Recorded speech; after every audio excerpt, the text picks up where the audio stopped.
Welcome back to the morning show here on Arise News.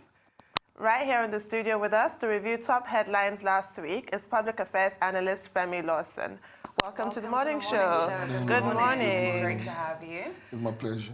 So let's start off with Independence Day, which just passed. Nigeria is now 59. The general mood seemed quite muted. What is your personal feeling about Nigeria at 59? Well, my personal feeling, and to be frank, the popular feeling on the street, because a lot of times we must be conscious of what we really present as the true representation of the situation in the country, even in our immediate society. A lot of people have created this impression of all being well, especially when you look at the euphoria that greeted the celebrations at the government houses, the parade grounds, and maybe in some private setting. But if you look at, if you feel the pulse on the streets, if you move close to the ordinary people who actually constitute the majority of our population, you know that 59 years was really nothing to celebrate about as far as they are concerned. And of course, we watched few media interviews on the streets of Lagos and some other parts, and you feel the excitement is not there on the part of Nigerians. And why is it so? Our people, particularly between 1999 and now, have had a lot of hopes that things were going to get better, security situation will improve, economy will be better, wages will increase. But the reverse has been the case. The fortune of the ordinary people has continued to dwindle, even though those who are privileged, particularly our political leaders, have had their privileges increasing. But the truth is that to the ordinary Nigerians, there has actually been nothing really pleasant to celebrate. And I think it's a call onto the Nigerian state to actually feel the real pulse of the ordinary people and look at what can be done as we approach 60 years of independence next year to actually make Nigerians smile again. If you look at, the independence era, when Nigeria got independence, even the few years after, you could see the mood, the excitement, the joy that Nigerians had that, we are becoming an independent country. But today, the excitements are no longer there. The parades are no longer there. People are no longer excited. The school children are not even seen on the parade ground again. So it's a call for, a sober reflection on our part as a country. And I think leaders must look into the feelings of the ordinary people to actually assess what gains have we really been able to make as a country in 59 years. Absolutely. And one of the gains that this administration is currently working on, and they believe is working for the country, is the National Social Investment Program that the president also spoke a lot on when he gave his Independence Day speech. How do you personally rate this program? Because that is the crux of human development at the end of the day. So if we really want to talk about Nigeria getting better, it starts with programs like this. Do you think the program is faring well for the average Nigerian today? You see, relatively, you cannot, isolate NSIP, as a yardstick to measure the impact of governance on the people, especially when it has to do with, for instance, the trader money, giving a trader 10,000 naira to support his trade when he may eventually, or she may eventually get back home in the evening, have to buy petrol 500 naira or 1,000 naira to fuel the generator, have to go through the bad roads to bring the goods to the market tomorrow. See, it must be interwoven. You cannot treat or tackle poverty in isolation. Other critical questions that really addresses poverty that these interventions are going to be impacting on must also be addressed. You must address the question of infrastructure. You must address the question of that woman not taking out of that 10,000 naira to go and pay a private hospital because she cannot access the public, hospital. So you must address other fundamental issues before you can measure any success of such interventions like NSIP. But as it is, it's just like, giving freebies to people just to cushion some immediate, effect of poverty. Is not really making the desired impact because other key, factors that should have aided the efficiency of that intervention are not there. Okay. So what are your thoughts with regard to the state visit, the reciprocal state visits conducted by President Buhari in the aftermath of the xenophobic attacks, the repatriation of 600 Nigerians? He kept to that commitment that he had made previously. Do you think that was the right course? And do you feel like, you know, the ends justify the means? The fact that they've signed these 32 trade agreements, do you think that's a good sign? Nigeria have always had, you know, bilateral, you know, trade agreement with South Africa and some other countries, even in the past. Only that maybe the essence of these visits may have elevated, you know, this recent one to the front burner. But the truth is that I think the fundamental issue or reason why presidents have gone to South Africa was not even to have, for the purpose of signing trade agreement. I think what prompted this was the recent xenophobic attack on Africans in South Africa, which affected a lot of Nigerians. And I think it was not really a reciprocal visit, so to put it, because the president of South Africa to date never visited Nigeria, even though he sent envoys. But no, he visited a few years ago. I mean after the attacks. No, not after the attacks. After the attacks. He visited a few years ago. This visit was scheduled. To reciprocate. Yeah. But do you think it should have been cancelled or postponed? I think there should have been a wider approach, which would have involved, you know, other African countries that are also involved in this. Because if you look at, even though we had a lot of Nigerians losing their properties, you know, losing their investment in South Africa during the attacks, you understand that even countries like Rwanda, Zambia took the lead, you know, in placing sanctions, you know, on South Africa aftermath, you know, withdrawing from the World Economic Forum, you know, taking some other drastic steps before Nigeria also took decision. But I think what should have been elevated most during that visit should have been the attack on Nigerians and, of course, the future, you know, consequences of such on South Africa. But that visit to me did not really address, you know, the future consequences of, you know, because the truth, that was not the first time we're having xenophobic attack in South Africa. It may not be the last. I think it should have been an opportunity for Nigeria to have come out with some strong, you know, positions that would really deter South Africans and, of course, make their government to be more responsible in terms of cautioning their citizens, you know, against future, you know, because the truth is that as we speak, how many South Africans are facing trial for their involvement in the last attack? How many of those who lost their properties have been profiled for compensation? These are things that this visit should have addressed. Well, I don't see it as part of the resolution. No. I think that what we have to accept here is that it is a reciprocal visit. The visit was planned long before, so it had absolutely nothing to do with the xenophobic attacks. But it should have been an opportunity to address that. Yes. It should have been. But what is actually shocking is the fact that it had nothing to do with it. Yeah. It was as if that attack did not happen. That is actually discussed on the byline. Yeah. That's actually what is truly frightening about that visit. It's like nothing happened. And that's the most terrible thing, because you are talking about investment and every other thing because you have citizens. And when lives are lost, then who are the Nigerians that does the business in South Africa? Who are the South Africans that are going to be free to come here and do businesses?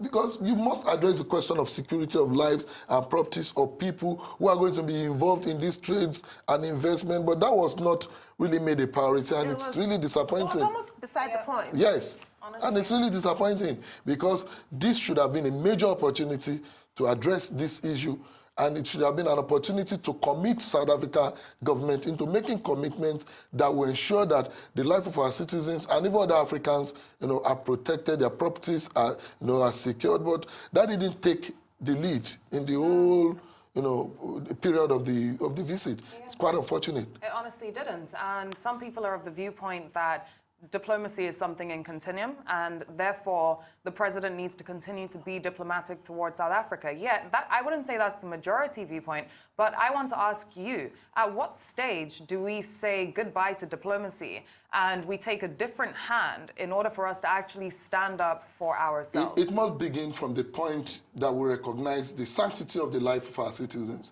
Exactly. America will not wait to count the number of citizens that are dead before actions are taken. Not even America, even South Africa as a country will not wait to count the number of its citizens that are dead before drastic actions are going to be taken. I don't think we need to wait further as a country to lose more lives or lose more investment of our citizens before we begin to look at the future, of taking, severe, actions against such attacks on our people. And so I think this should have been a major, because of course, like I said, there have been previous xenophobic incidences in South Africa, but the last one, attracted global attention. It was more, it was more discussed almost everywhere, even in Africa. You saw countries taking steps in a way they've not taken before, and you saw responses coming from so many, countries, individuals, and organizations. And I think Nigeria should have, used this very opportunity to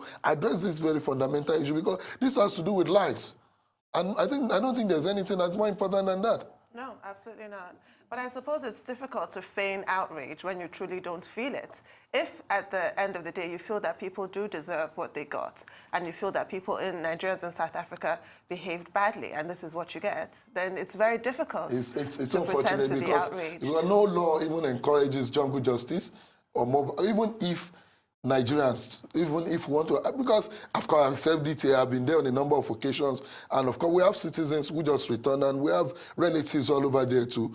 If you find a population of less than 2% or even 1% of your citizens in a particular country being involved in crime or other vices, and you want to use that as a yardstick for measuring the general impression people should have about your citizens, is unfortunate. I listen to the president advising Nigerians to behave the way South Africans want, and I begin to ask which Nigerians are one of the finest you can find anyway. Nigerian businesses are all over South Africa, not only even in Johannesburg, all over South Africa. Nigerians are married to a lot of South Africans, and you find people doing, in fact, what percentage of Nigerians are actually involved?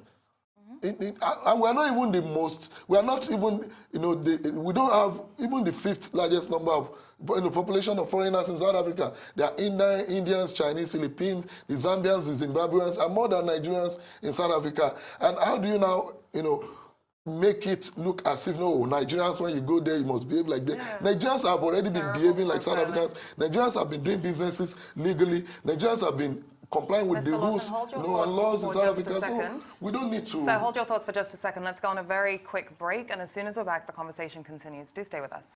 Welcome back to the morning show here on Arise News. We're still with public affairs analyst Femi Lawson. So just before the break, we talked about our president's trip to South Africa, ill-advised or otherwise. And now we move on to the latest development on the travails of Omoyele Sowore and his co-defendant, Mr. Bakare, and the involvement with Revolution Now and the stringent bail conditions that have been imposed on him. What are your thoughts on that? And also, we mustn't forget that there have actually been 2 court orders with regards to conditions for his detention. The first one appears to have been less than satisfactory to the DSS, so they went off to a whole other court. They rejected that one from Justice Taiwo and went off to Justice Ojukwu. What does that mean for our judicial process, that state operatives can behave in this fashion? No, I think there are 2 different situations now. The first bail granted was during an attempt by the DSS to extend the 45 days detention order given by the court. So that was the point where Justice Taiwo said, no, you can't detain him further. He's granting him bail. And then they tried to keep him in detention. And that was disobeyed outrightly, very unfortunate. But the latest one, being the latest court, the Justice Ojukwu court, is a court where the DSS had gone for the proper prosecution of Omoyele Sowore and Wale Bakare. And the conditions for the bail, of course, we are not lawyers, but at least we are very conversant with the provisions of the law. And we have actually seen how this court, finally arrived, at granting that bail condition. And whether you like it or not, this is beyond being outrageous. These are conditions that deny somebody that is not even yet convicted some of his fundamental rights, like not speaking to the media, not traveling out of Abuja. This is someone who ordinarily does not reside in Abuja. Omoyele Sowore resides in Lagos and, of course, United States. And, the other young chap must not, be seen outside Osun State. And you begin to imagine if these bail conditions are now being elevated above the rights granted to citizens by the Constitution. You understand? Because these are not yet people that are convicted. And the legal team, like I listened to one of them yesterday, said they are going to challenge that because the truth is that they cannot meet that bail condition, which include, 100 million bail bond, 50 million deposit. Surety must have landed property. He must not travel out of Abuja. No, I think it's really outrageous. It's really outrageous. But even if they do meet all those conditions, if they manage to meet them, will he be granted bail? This is the thing. The fact that we have to even discuss the possibility. Yes, because of the precedent there has been this penchant for disobedience of court orders, and so it's not. And you see, the decision of the court is so similar to the tendency that the DSS may eventually exhibit, even if the conditions have not been so stringent, because you can imagine how on earth a bail will come with such conditions that are practically taking away the rights of a citizen that is not yet convicted. So this is my point. It's a bailable offense. Imposing these kinds of conditions is it's like no bail. Way of trying to bail. Yeah. So that's why I think I'm supporting the decision of his legal team to challenge this, because this is really unheard of and it's really unfair. It is unfair, and this constant abuse of power is something that this administration is clearly not afraid to show us. And what it's doing for Nigeria's democracy is more harmful than the public eye may see. 20 years of uninterrupted democratic rule, but do you really think we can say we've gone 20 years of uninterrupted democratic rule when we have a situation where the government of the day is so able to abuse their powers and basically lynch onto citizens for things that they should not be? That in fact, like I often said, the greatest threat to our democracy is not coming from citizens who have intentions of protesting or speaking against government, or people who have been accused of planning revolutions. The greatest threat to our democracy today is the disobedience to the rule of law, the disregard for the rule of law, because the democracy itself is built on the rule of law. The fact that we've had elections, the fact that we've had transitions at whatever level of government in Nigeria is because some people still feel, no, we must play by the rule. But the moment we begin to, say no to the rule of law and want to do it our own way, then we don't call it democracy again. And that is the greatest threat to democracy as it is. Because the truth is that the judiciary is an arm of government on its own. Separation and of powers. And the Constitution has given each arm of government its duties, responsibility, and you don't wake up from one arm of government and begin to subjugate the powers of it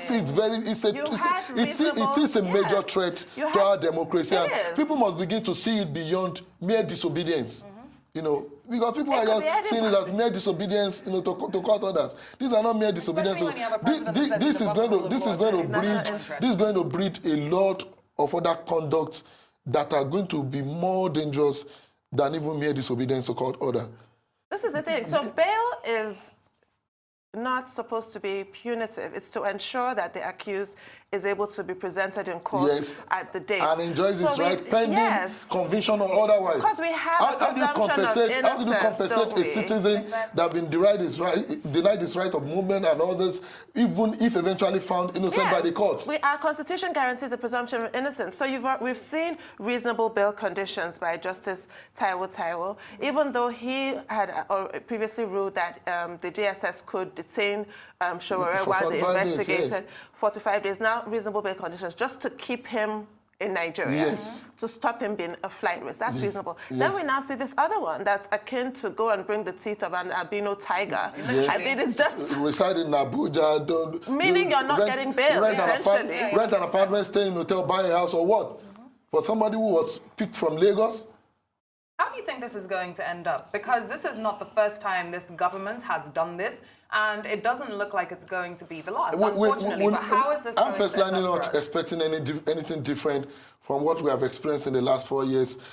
Several courts have ruled that the Colonel Dasuke be released, is still kept in detention. Several courts ruled, that El Zagzag be released, and John Sabiri is back in their detention, even also after being granted bail. Sir, only recently, Agbajalingo was abducted, from Lagos here, taken through the roads to Calabar, facing trial for abuse. We are beginning to see an increase, in the number of people that this government is trying to take away, using the instrumentality of force, disobeying the court, and not allow. And a day would come that this government will also need to approach this same court to seek one relief for the other. And now Nigerians will begin to ask questions on why, because we've seen government running to court to prevent labor from going on strike in this country.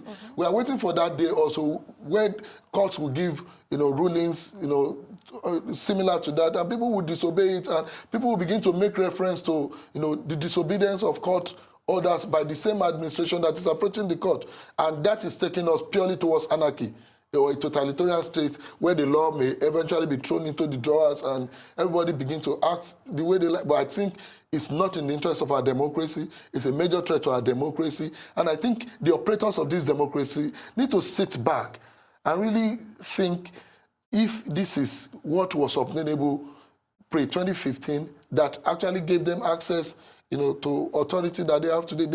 I think they need to sit back. And I think some of those who are advising the president are not his friend, even though they are pretending to be his lovers.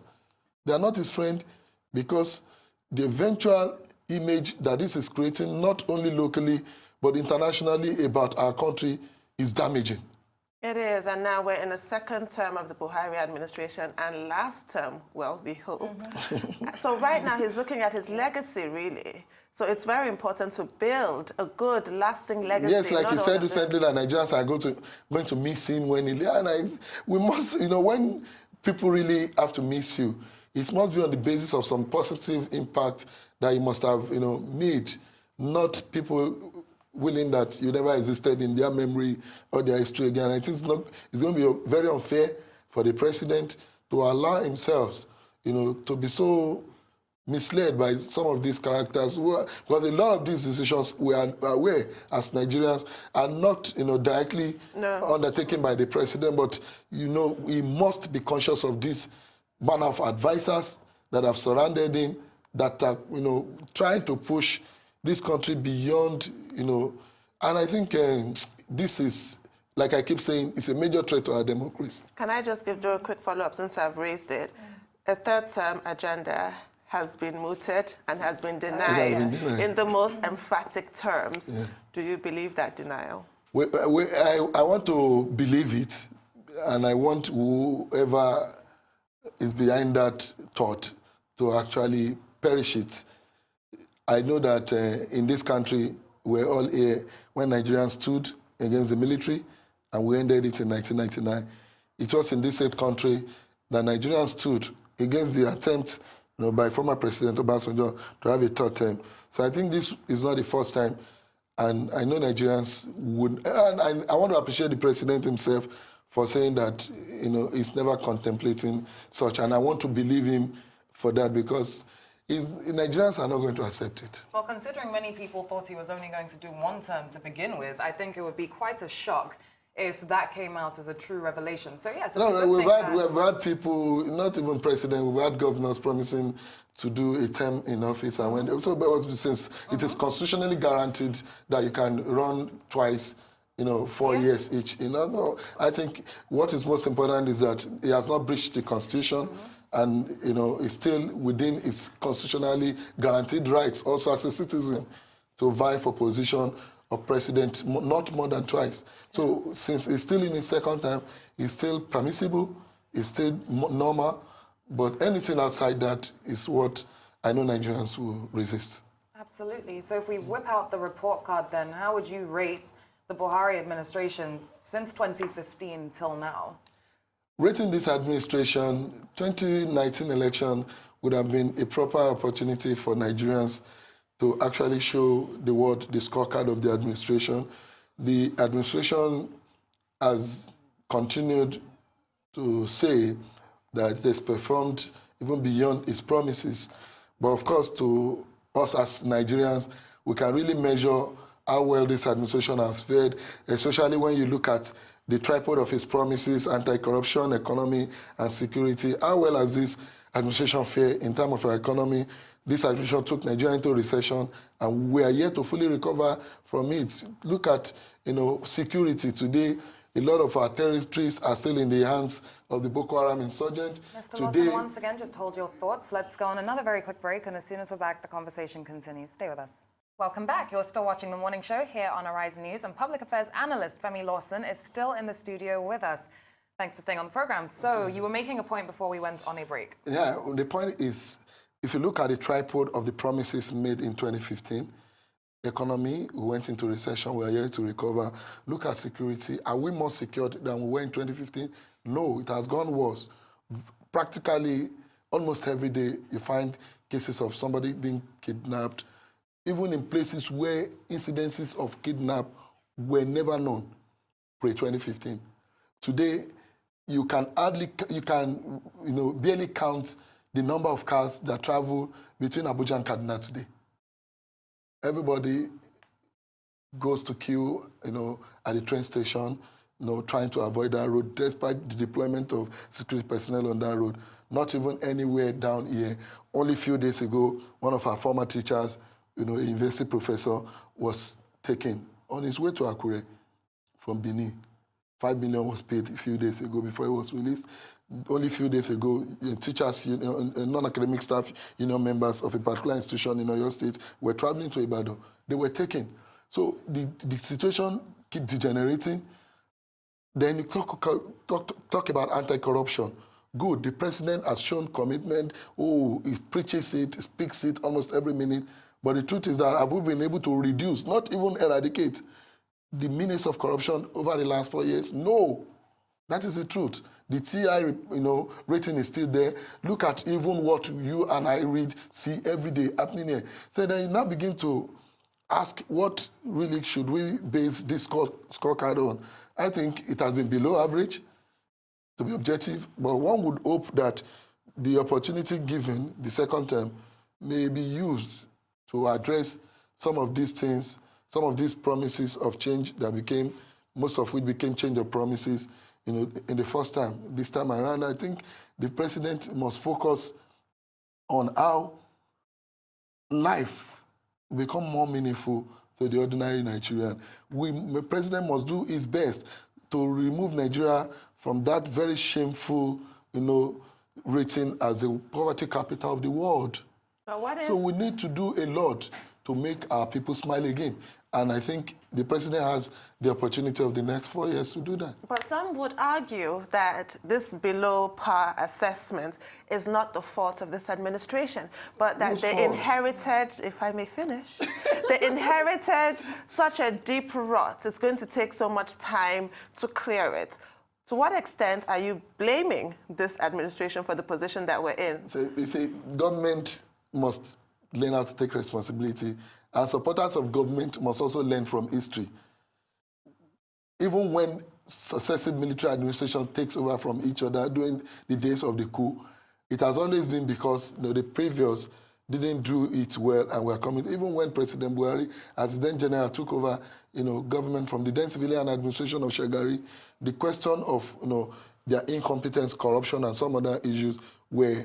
Then another military dictator came over, IBB, and said, no, this government, came and attributed a lot of our ills to the Buhari's administration, took over. Then Abacha came, took over from the interim national government of Chief Ernest Shunekon. And in 1999, when this republic began, the question of, the military have bastardized it, we inherited, a poor economy, have always been there. But now that never stopped, these administrations from working. That never stopped these administrations from taking steps. And look at what Nigerians experienced between 1999 and 2007 under Obasanjo. You understand that this country had, a lot of economic transformation, a lot of, groundbreaking, innovations, achievement that actually brought Nigeria back to where, of course, the path towards prosperity. And we cannot now, in 2019, still be blaming our failures on the past. The past, of course, why did Nigeria vote for you in 2015? Because, some people were not doing it well.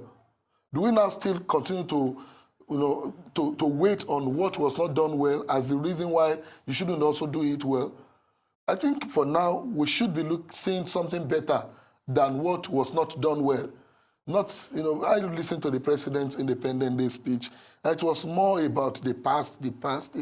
And I think we need to move forward from this point. For 4 years, we have blamed 16 years. For how long are we going to blame 16 years? Are we going to blame 16 years for 8 years? No. We need to see what has been achieved in 4 years. And we must go beyond rhetorics of anti-corruption. No society would develop on the basis of just fighting. Corruption is evil. It must be eradicated by any sane society. But the truth is that must not be used as a basis of neglecting other fundamental issues that affect the citizens directly. That is not really happening. Now look at the power sector, no improvement. We have been on 5,000 megawatts for 4 years. Are we still blaming it on the past? Well, one way in which the government has tried to resolve that is this new partnership we're hearing of with Siemens. I think to boost power up to 20,000 megawatts, but let's see how that goes. It even tells a lot about the anti-corruption policies, because you remember the Yar'Adua administration fined Siemens, sent Siemens out of Nigeria. Why are we bringing back Siemens? Because they promised to be on their best behavior. Oh, lovely. Now, one other thing that the president is really trying to resolve, I guess, would be the fact that the economy is in such a dire state, I don't think he could look at it the way it was anymore. And he came up with this new council, the Economic Advisory Council, that when Bismarck Rawani came on the show, he described it as a group of economists and economic thinkers. A lot of them have been in previous government. A lot of them have been part of the economic teams of the previous council. And how much do you think this council is actually going to aid Nigeria and Nigeria's economy as we move through the next 3 to 4 years? We only hope the council will be given the desired, independence to work, and its advices are going to be, it's a mere advisory body. They don't have any power to implement any economic policy on behalf of the government. So we only hope that their advices are going to be taken seriously by the government. We've had in this country, we have this penchant for committees in this country, all sort of committees, all sort of teams being established, but we really take the outcomes, their resolutions, their recommendations seriously. In this country for almost 1 year, the federal government spent a lot, running a committee to negotiate, with workers on a new minimum wage. To the point that these recommendations were taken to the National Assembly and it became a law signed by the president. Today we are back on the table discussing minimum wage. Yes. What has been the whole essence of the work of that committee? So that's why I say we must look beyond the formation of an economic advisory, council to the commitment, the genuineness and the willingness of the administration to work in line with their recommendations. Otherwise, it will just be another opportunity to drink tea and coffee. And well, you raised them earlier. You were talking about a situation where the government might have to go to courts seeking to stop NLC going on strike. And now you've raised this minimum wage issue. It's looking like that might happen because they're threatening, Labour is threatening a strike later this month over this minimum wage implementation. The rollout has been far from smooth. What are your thoughts on that? Of course, for a government who has signed a law agreeing to pay a minimum wage of 30,000 naira, and even with some states, only yesterday, the governor of Ekiti State announced that Ekiti will start paying 30,000 naira from this October. And, it really tells a lot about even how much of this integrity we talk about that we have. That we signed an agreement that is binding, and only for you to turn around in the middle of the game and begin to shift the goalpost. Well, that was from grade 1 to 6. It is very unfair because these conditions that are being raised by the government now should have been part of the issues that would have, you understand. So you don't, sign an agreement, take it to the National Assembly, assented to by the president, and now only to turn around. And I think for anybody who have advised the president to sign, the minimum wage bill into law as at then, maybe because of elections that were coming, I think, like I keep saying, they were not being fair to the president. The president should have been allowed to spell out some of these gray areas, the government should have been sincere enough to tell Labour, under which condition 30,000 is applicable or not. Before no, the 30,000 that, isn't the issue. The grade 1 to 6 are fine with their 30,000. It's from 6 to 17. But was that part of the agreement? No, it wasn't. No. So that's a breach. And it tells a lot about our integrity. So how do you think this situation is going to play out? And what are the repercussions as well? Whatever resolution that will be reached at this time must be transparent. Government must be seen to be sincere, because the Labour leadership or even the Labour Union as a whole have lost trust in government as it is, and experiencing another round of industrial action is not in the interest of the nation. So I think the government has to be transparent enough to let Labour know from the point of negotiation its capacity. But the government has said its capacity and has said that if Labour insists, then there will be mass retrenchment, because they cannot afford to pay grades 7 to 14 and grades 15 to 17 Labour's demands. You don't just jump up and threaten to retrench people because of disagreement on wage bill. I think there are more diplomatic ways that this can be addressed. I know the discussions are still on. The Vice President met with the TUC leadership just a few days ago, and I think Labour may have to shift some grounds as it is, since the government is practically becoming adamant on not going to be able to pay across board. But I think the government must also look at how it can also make some considerations as far as the demands of Labour are concerned, so that there can be a middle ground to resolve this. Well, the scary thing is, the resolution does not seem that clear right now. So what I was asking was, if the NLC do go on a strike, let's talk about the repercussions that we're seeing are not going to be in anyone's interest. Of course, we always know the implication on our economy, because the moment these strike actions talk about our airspace, most likely being shut down, the ports, the petroleum sector, which is the mainstay of our economy. You can imagine what this country may have to lose on a daily basis if this is, because most of these sectors are also actually administered by the labor unions that are also, and this is not just going to be about the civil service. It has to cut across key sectors of the economy, and that's why we must, not even at the time that the country is battling to stabilize economically, should we be thinking of shutting the economy for some 1 week or 2 weeks again. So I think the best that we should do, considering the economic implication on the country, is to squarely address this and ensure that there is a resolution. And then do you think the government's going to give us that resolution before the proposed strike? The resolution will come from both parties anyway. So we'll take a short break now. Please stay with us. Welcome back to the morning show here on Arise News. We're still with Femi Lawson, our public affairs analyst. So we're talking about difficulties in meeting a minimum wage, but we have so many leakages in the system, like governors spending billions sponsoring pilgrimages. Yes. What are your thoughts on this rather bizarre practice? I mean, we know Nigeria is not a secular state, but should state funds be used to sponsor pilgrimages? I mean, for Muslims, it's compulsory.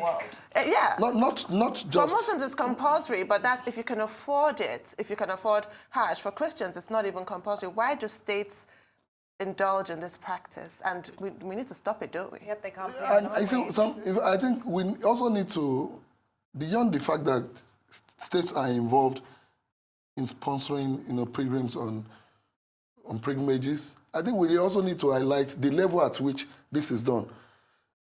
The last, reports shows that Plateau State, one of the poorest states in Nigeria, spent over 2 billion naira,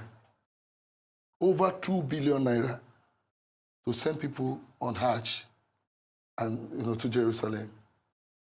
Then you begin to look at the sanity behind some of these decisions taken by these state governors in a state as poor as Plateau, and you imagine spending 2 billion naira, meaning that states like Lagos, Kano, Kaduna would be running into maybe 3-4 billions doing this thing, which ordinarily is not the business of the state.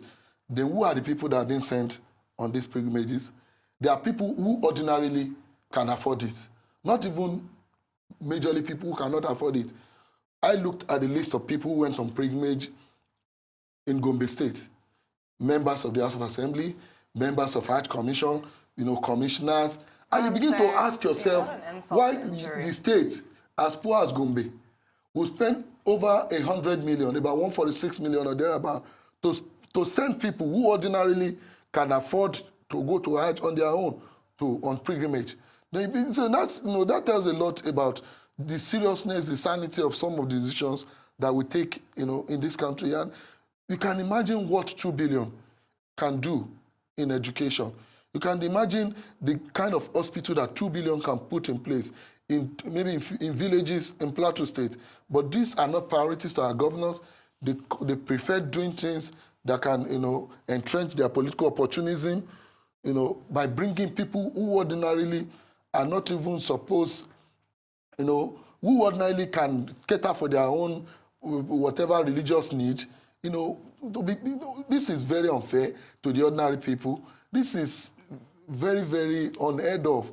And these are the reasons why, people really take us, as an unserious group of people, because if you look at the debt profile of Plateau State, for instance, or Gombe State, for instance, then you begin to imagine why such states would have to spend so much money. And I state like Cross River, sending over 100 people to Jerusalem to go and do what? I begin to see, on state bill. It makes no sense. It makes absolutely no sense. And I think being a secular state, you understand? And you see, but we're not we're not being we are just claiming to be. Yeah, but the truth is that because religion is a huge factor. It's a huge factor, and it's been becoming elevated. Look at above the army even having a spiritual retreat on how to tackle. But I think a lot of people actually misunderstood that, because I read the speech delivered on behalf of the Chief of Army Staff. But I think the newspaper headlines must have given the impression. It's that flyer. Yes, and the flyer, the program flyer must have given that impression that people. I think it was more talking about an ideological reorientation of people using the religious organizations. You understand? Because I think what the Chief of Army Staff was referring to was winning the war against insurgency goes beyond the physical battles to actually, the ideological reorientation of the young people, using the faith-based organizations. That's not what they wrote in their program. The spiritual warfare headline. It was terrible. But I think that was not. But I think it was not actually meant to be a prayer and fasting. No, but religion does play a huge part in our daily decisions in Nigeria. So it has actually been elevated above even our laws in most cases. Yeah, other considerations. Quite unfortunate. Absolutely. But taking you back to the 2 billion that you mentioned, that took me back to a newspaper headline yesterday about how 2 billion naira is also the amount being lost by the border closure that we're experiencing between Benin and Nigeria. Now, of course, the government came out to say that this is to tackle rice smuggling, and they're quite proud of their efforts so far, yet we know that the repercussions are definitely greater than the solution that they think is working. What is your take on this border closure? In fact, the last over 30 days now that the borders have been shut, the implications on our economy are far more than whatever benefits people may think we are getting from this now. But can I just say here, Customs have said, you said 2 billion has been lost. Customs have said they're generating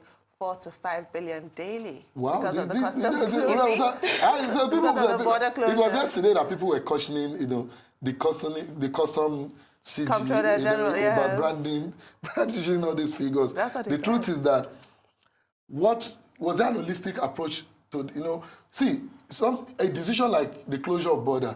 Remember when these borders were closed, the first, reason they brought out was, there were security reports, about some attempts, to infiltrate the country, and before, we began to hear other parts of smuggling activities, right? So, in fact, it was even unfortunate that the first major explanation we heard about this from the president was when he was in faraway Japan. Yes. You know, and you begin to sometimes imagine why we have to wait on the president Well, you know travel why. before you. Yeah. Yeah. So, but I think only yesterday I had about 50 trucks carrying perishable items that were supposed to come into Nigeria already, decomposing at the border.